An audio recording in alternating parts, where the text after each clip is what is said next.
In this super quick tutorial, we will learn how to make this amazing looking glowy text animation. And this one is actually super simple and it doesn't require any plugins and it just makes your text look amazing. So yeah, I'd say let's just go right into it. So I prepared the composition with just the text. So you basically just need the text layer, of course, and then we can start applying a few effects. But because before we do that, let's just duplicate this a few times. So just select the layer and press Ctrl D 2 times. So we basically have 3 layers. And yeah, now we can start focusing on the lower layer. This one is this here. And what we want to do is basically create this amazing looking glowing thing that comes out of the text. And this requires a few effects. So let's start with the fast box blur effect. And just apply it first of all. Put in the blur radius to something like 8. And the rest is okay. Now we can see we have some kind of blur here on the lower layer. Then we need the most important effect, which is the wave warp layer. Just apply it in here and we can see, okay, the blur gets distorted a bit, but not enough for my liking. So let's change a few settings in here. First of all, the wave type, let's put in semicircle in here and increase the wave height to something like 55.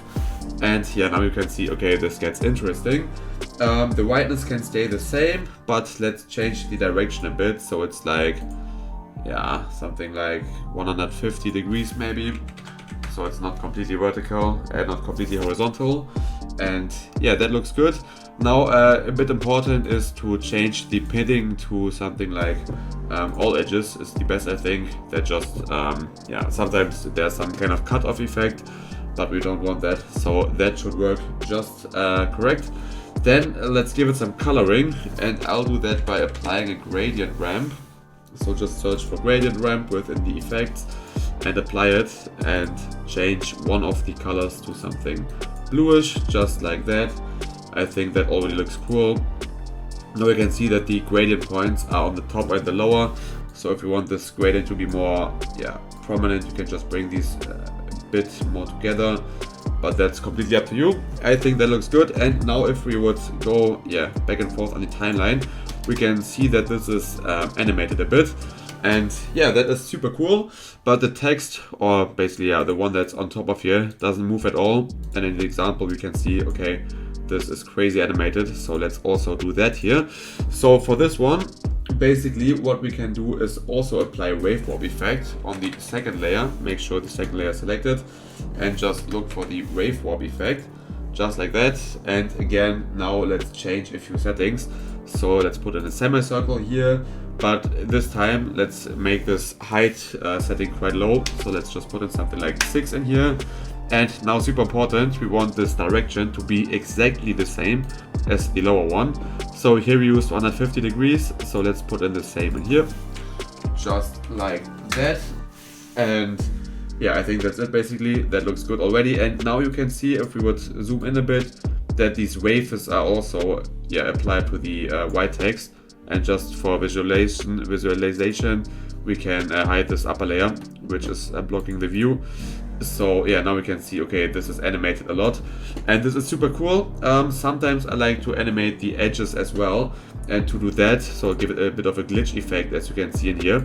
And yeah, let's also do that real quick. We just have to add one more wave type effect, and here we have to change the wave type to noise, which makes like super granular noise effect. And yeah, we don't want it to be that strong, so let's put in 2 in the height, just like that. And I think the rest setting can stay the same. Yeah, that's good. Now we can see this is animated here as well, and that's amazing.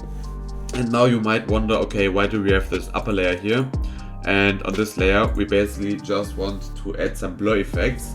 So again, let's just add a fast box blur effect first of all, just like that, and increase the radius to a lot, something like 32 maybe, just like that. And we also want to add a fill effect to give this some color, just like that. And here we can put in something bluish. And yeah, that is cool, but you can see it looks different than the example. And that's because in the example we use a different mode for the gradient. So go back to this and go to mode and change this to add, just like that. Now we get a nice glow effect on top, which you can just play around with the color a bit if you want. But yeah, that's it. I think this looks super cool. Yeah, the color looks a bit different than this example, but yeah, I think that's fine. Of course, it looks better if we add a background here as well, just like that. And yeah, you can always play with the glow settings, with the opacities, with the colors in here. Maybe this should be more bright. As you can see, it makes some impact. But yeah, that's completely up to you. I think that looks amazing, and if you will play this, it is animated just like the example. We use the exact same settings. And yeah, thanks for watching, and hopefully see you next time.